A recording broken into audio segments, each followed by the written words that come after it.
Siz Müdafiə Təhlükəsizlik və Korrupsiya ilə Mübarizə Komitəsinin sədrisiniz. Bizim müharibəmizin əlbəttə ki, bu komponentlərin hər ikisi vardır. Müharibə və təhlükəsizlik. Bəli.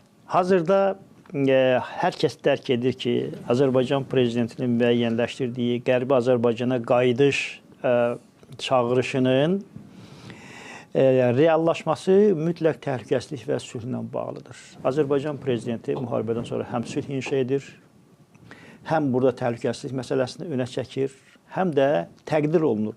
Yəni, bəzi mötəbər kürsülərdə ermənilərin səsləndirdiyi fikirlərin əleyhinə olaraq bugün sülh yaratdığına görə mükafatla təltif edilir. Ümumi olaraq istəyirəm əvvəlcə buradan başlayaq.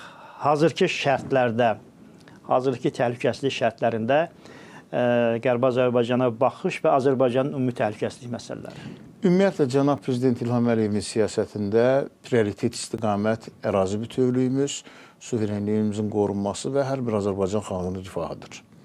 Məhz bu istiqamətdə də aparılan islahatlar birbaşa Ali Baş Komandanın adı ilə bağlıdır. Əsas məqam da odur ki, bu təhlükəsizliyi təmin etmək çox mühüm məsələdir. Bildiyiniz kimi, bugün müharibə tək səngərlərdə getmirdi.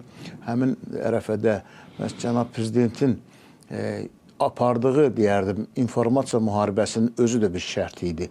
Yəni, bizim haqq səsimizi dünyaya yaymaq, 4 dildə Cənab Prezidentin çıxışları demək olar ki, bu qələbənin yaxınlaşmasında çox mühüm rol oynadı.